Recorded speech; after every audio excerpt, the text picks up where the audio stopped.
to Ronnie, who's a Manchester United fan. Hello, Ronnie. Good morning, Mike. Nice to talk to you again. Thank you very much. As far as Tiger Woods, he's really the exception to the rule, Mike. As far as he does swear and curse and spit and so on, which is normal in golf. To the fact that in American golf or TV, they have a 7-second delay to edit out his, let's say, inopportune remarks. Profanities. I have seen, since I was a boy,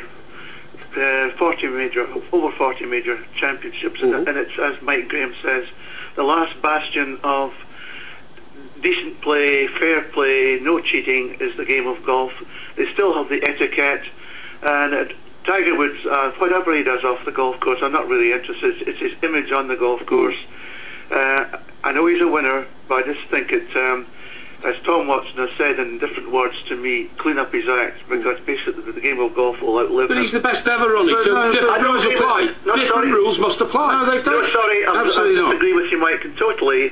He's not the greatest golfer ever lived until he beats Jack Nicklaus's record. And now, win or lose, Jack Nicklaus or Tom Watson, they are the same person. And also, to be honest, Ronnie, when you see the kind of dignity with which Tom Watson has played throughout his career, Jack Nicklaus the same, Nick Faldo, almost any golfer you would choose to name, I think that actually Tiger Woods will not go down as the greatest golfer ever because of his behaviour. No, unless he cleans up his act. And I think, Mike, I have reprimanded you in the past about your lack of knowledge of golf. Yeah, well, Ronnie, I've got to cut you short, mate, but thank you very much indeed, because we were talking about Tiger Woods, we were talking about Tom Watson. Delighted to say now the legend, that is Tom Watson, is on the line to talk sport. Good morning, Tom. Good morning. Good morning, thank you very much for joining us. Tom, it's an absolute delight to have you on Talk Sport. Makes us all feel good, makes our listeners feel good. May I cut to the chase and say we're already reading about some of the opinions you've expressed about modern day golf, and in particular Tiger Woods. You've been a bit harsh on the boy, I think.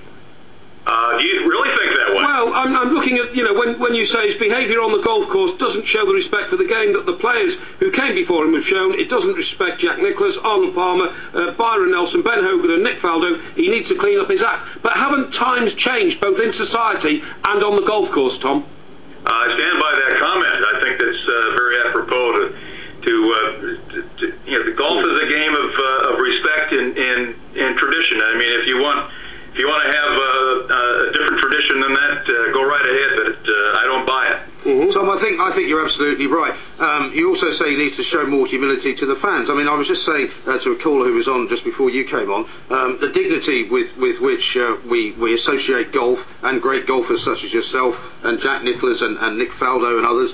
There isn't room for somebody to behave in a different way. Why do you think Tiger is like this? Why do you think he thinks he can behave any way he wants? I can't answer that question. You'll have to ask Tiger that. I mean, I'm not in his mind. I don't know why. He played. I tell you one thing. He is under a tremendous amount of pressure as a rock star is. There's not a question that people pull at him all the time, and of course there's all sorts of issues, other issues beyond just the publicity. There are security issues. It's amazing to see the security surrounding Tiger when he's playing now. Right.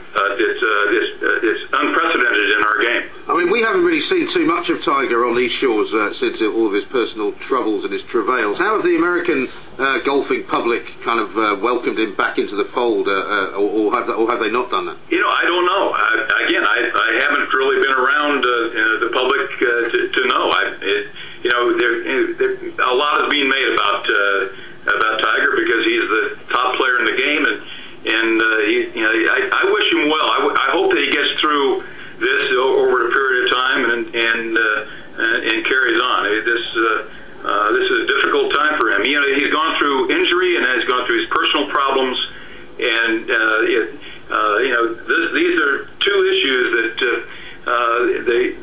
the people who said, will he be as great as Jack Nicklaus or be the greatest player ever? These are the two issues that came up that said that, will he succeed in his quest of being the best player in the world in the history? And the two things that would prevent him would be injury, which he had. He had that knee injury. Of course, he won the U.S. Open with a broken leg.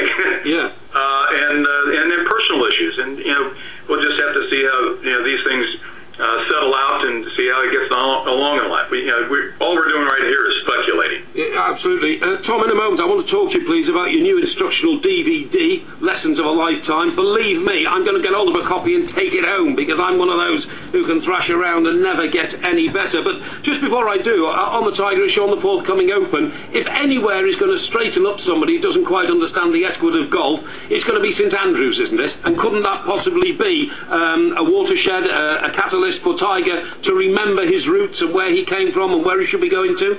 I think you're enhancing it a little bit too much. What Tiger has coming up is a golf course where he's won twice, in 2000 and 2005, and that has to give him some sort of confidence that he can win again here this year.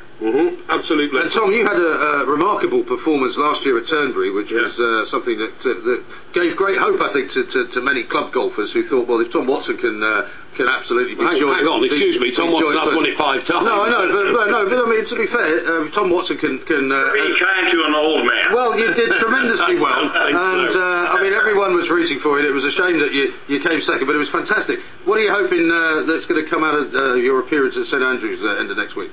Well, I hope I go into it playing as well as I did playing into Turnberry last year. That's all I hope for right now. That's all I can wish for, because I was playing very well, teeing it up on Thursday at Turnberry last year, the same as St Andrews. Okay, fine. Now, Tom, your new DVD, I mean, if I could start all over again, I would.